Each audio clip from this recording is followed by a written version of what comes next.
नमस्कार, stars channel में आपका स्वागत है और मैं हूं आपके साथ आचार्य वेद प्रकाश। दर्शकों, हम आज बात करने वाले हैं शारदीय नवरात्र के बारे में। शारदीय नवरात्र के महत्व के बारे में मैं आपको बताऊंगा, माँ के विभिन्न रूपों के बारे में मैं आपको बताऊंगा, इस पूजा को करने के क्या लाभ हैं और माँ को कैसे प्रसन्न किया जाता है और पूजन के लिए क्या सामग्री होनी चाहिए, और साथ ही मैं बताऊंगा तिथियां कि किस दिन कौन सा नवरात्र पड़ेगा। सबसे पहले हम बात करेंगे शारदीय नवरात्र के महत्व के बारे में। हिंदुओं का पावन और पवित्र पर्व नवरात्रि बड़े ही धूमधाम से साल में 4 बार मनाया जाता है। जी हाँ, 4 बार मनाया जाता है। 2 बार गुप्त नवरात्रि और 2 बार चैत्र नवरात्रि और आश्विन नवरात्रि।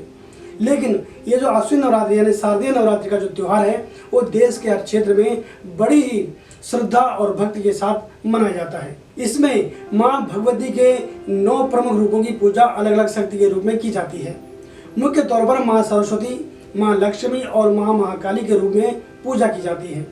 नवरात्रि का अर्थ उन पवित्र 9 दिनों से है जब माँ की श्रद्धा भाव से पूजा करने पर उन्हें शीघ्रता से मनाया जा सकता है, क्योंकि माँ बहुत दयालु होती है और अपने भक्तों पर शीघ्र ही कृपा बरसाती है।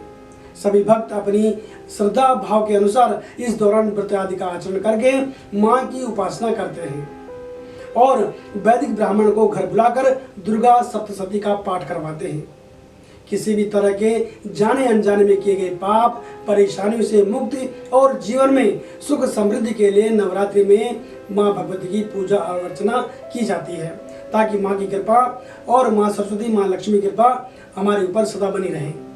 9 दिन तक व्रत या पूजा करने के बाद नवमी के दिन माँ भगवती की विशेष पूजा अर्चना की जाती है और हवन करके कन्याओं को भोजन और ब्राह्मणों को दक्षिणा देकर अपने लिए सुख की जो है कामना की जाती है।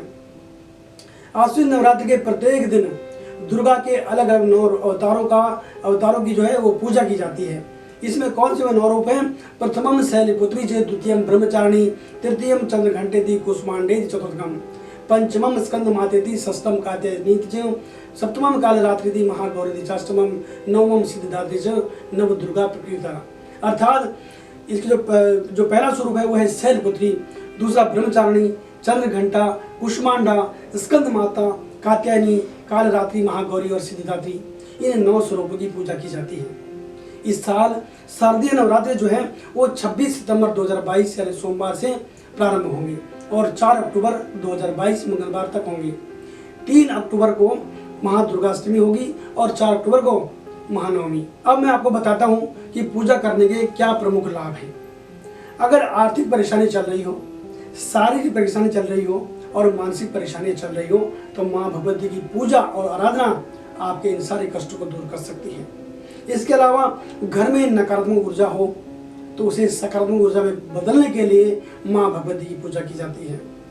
अगर रोजगार आपका नहीं हो, बेरोजगार हो तो रोजगार की प्राप्ति के लिए, और अगर आपके ऊपर कर्जा हो तो कर्ज से मुक्ति के लिए माँ भगवती की पूजा की जाती है। आपके शत्रु बहुत बढ़ गए हो, विरोधियों को परास्त करने के लिए और अपने मनोबल को, अपने आत्मबल को बढ़ाने के लिए माँ भगवती की पूजा की जाती है। और इसके अलावा व्यापार, जो व्यवसायी लोग हैं, व्यापार में तरक्की और बुरी नज़र से छुटकारा प्राप्त करने के लिए माँ भगवती की पूजा की जाती है। और इसके अलावा जो सबसे खास बात है, निसंतान दंपति, जो लोग संतान को चाहते हो, उनके पास संतान न हो, संतान की कामना रखने वाले दंपति को संतान सुख मिलता है और साथ ही दाम्पत्य सुख की प्राप्ति होती है। अब मैं आपको बताऊंगा कि इस बार जो माँ भगवती हैं उनका वाहन क्या है। इस बार माँ भगवती हाथी पर उनका आगमन होगा और हाथी पर ही प्रस्थान भी उनका होने वाला है। मैं आपको बता देता हूँ कि पहला नवरात्रि कब है, दूसरी कब है, आप नोट कर लें। पहली नवरात्रि 26 सितंबर 2022 को होगी और इस दिन घट स्थापन होकर माँ भगवती के पहले स्वरूप यानी कि शैलपुत्री की पूजा की जाएगी। दूसरी नवरात्रि 27 सितंबर, तीसरा 28 सितंबर, चौथा 29 सितंबर, पांचवा 30 सितंबर को होगा। और इसके अलावा जो छठी नवरात्रि है वो 1 अक्टूबर को होगी। सप्तमी 2 अक्टूबर को है और अष्टमी जो है वो 3 अक्टूबर को होगी। इस दिन सरस्वती पूजा और माँ भगवती की दुर्गाष्टमी, जो लोग अष्टमी पूजन करते हैं वो लोग 3 तारीख को करेंगे। और इसके अलावा महानवमी जो है वो 4 अक्टूबर को होगी। इस दिन आयुध पूजा होगी, सिद्धिदात्री पूजा होगी और हवन और नवरात्रि पारायण होगी। नवरात्रि का जो 10वां दिन है उस दिन विजयदशमी होगी और ये होगा 5 अक्टूबर को। इस दिन अपराजिता पूजन किया जाता है। तो ये मैंने आपको बताया। इसके अलावा जो महत्वपूर्ण है वो है घट स्थापन। तो मैं घट स्थापन का मुहूर्त आपको बताता हूँ, आप इसे नोट कर लें। घट स्थापना सोमवार यानी पहले नवरात्रि को 26 सितंबर 2022 को होगा और इसका जो मुहूर्त होगा प्रातः 6:09 से 7:38 तक, यानी कुल अवधि जो होगी वो होगी 1 घंटा 29 मिनट। घट स्थापना का दूसरा मुहूर्त यानी अभिजित मुहूर्त जो होगा वो दिन में 11:47 से 12:35 तक होगा। इसकी जो अवधि होगी वो होगी 48 मिनट। घट स्थापना मुहूर्त प्रतिपदा पर है। प्रतिपदा तिथि इसलिए प्रारंभ 25 सितंबर को हो जाएगी। तो इस जो तिथि प्रतिपदा जो तिथि है वो एक दिन पहले 26 तारीख से पहले 25 तारीख को 25 सितंबर 2022 को दोपहर 3:23 पर होगी और प्रतिपदा तिथि जो समाप्त हो रही है वो होगी 26 सितंबर 2022 को दोपहर 3:08 पर। तो ये मैंने आपको मुहूर्त के बारे में बताया कि किस तरह से कितने बजे आप घट स्थापन करें और किस दिन कौन सा नवरात्रि है। यह आपकी श्रद्धा और भाव का विषय है कि आप अष्टमी पूजन करते हैं या नवमी पूजन करते हैं, नवरात्रि पूरे करने के बाद विजयदशमी के दिन पूजन करते हैं। मैं आपको बताऊंगा पहले दिन जो नवरात्रि पूजन होगा, माँ शैलपुत्री की जो पूजा होगी वो किस तरह से करनी चाहिए, पूजा की क्या क्या सामग्री होनी चाहिए, इस बारे में मैं आपको विस्तार से बताऊंगा। पहले बात करते हैं तो प्रथम दिन के पूजन के बारे में। माँ दुर्गा का प्रथम स्वरूप मैंने बताया शैलपुत्री है और मैंने अन्य स्वरूपों के बारे में बताया, ब्रह्मचारिणी, चंद्रघंटा, कुसुंडा आदि जो स्वरूप है माँ भगवती के। पहले नवरात्र के दिन माँ दुर्गा के प्रथम स्वरूप शैलपुत्री का पूजन अर्चन किया जाता है। शैल का अर्थ है हिमालय और पर्वतराज हिमालय के यहाँ जन्म लेने के कारण इन्हें शैलपुत्री कहा जाता है। वृषभ यानी बैल इनका वाहन होने के कारण इन्हें वृषभारूढ़ा के नाम से भी जाना जाता है।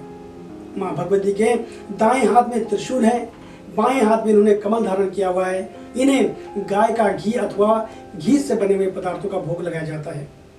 पर्वतराज हिमालय की पुत्री अर्थात माँ शैलपुत्री की पूजा करने से मूलाधार चक्र जागृत होता है। जी हाँ, जो योग को समझते हैं उनके लिए महत्वपूर्ण है कि माँ भगवती के प्रथम स्वरूप की पूजा करने से मूलाधार चक्र जो है वो जागृत होता है और साधकों को सभी प्रकार की जो सिद्धियां होती है वो स्वतः ही प्राप्त हो जाती है।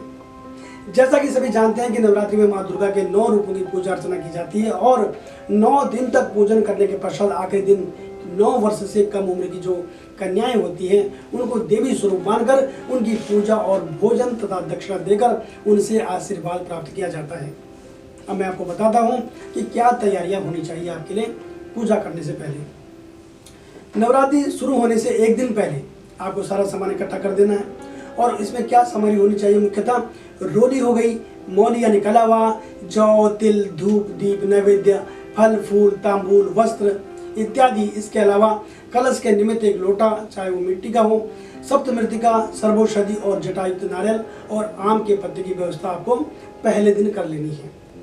प्रथम नवरात्र को प्रातः काल आप उठ करके स्नान आदि नित्य कर्मों से निवृत्त होकर के सर्वप्रथम कलश स्थापना करें और कलश स्थापना को छोड़ करके अन्य दिन भी जो माँ भगवती के अन्य स्वरूप की पूजा इसी प्रकार की जाएगी जो मैं आपको बताने वाला हूँ। यानी कि घट स्थापन पहले दिन होगा और फिर माँ भगवती की जैसे पूजा पहले दिन होती है इसी तरह ये पूजन का जो प्रकार है, ये जो सामग्री है, ये प्रत्येक दिनों आपको चाहिए होगी।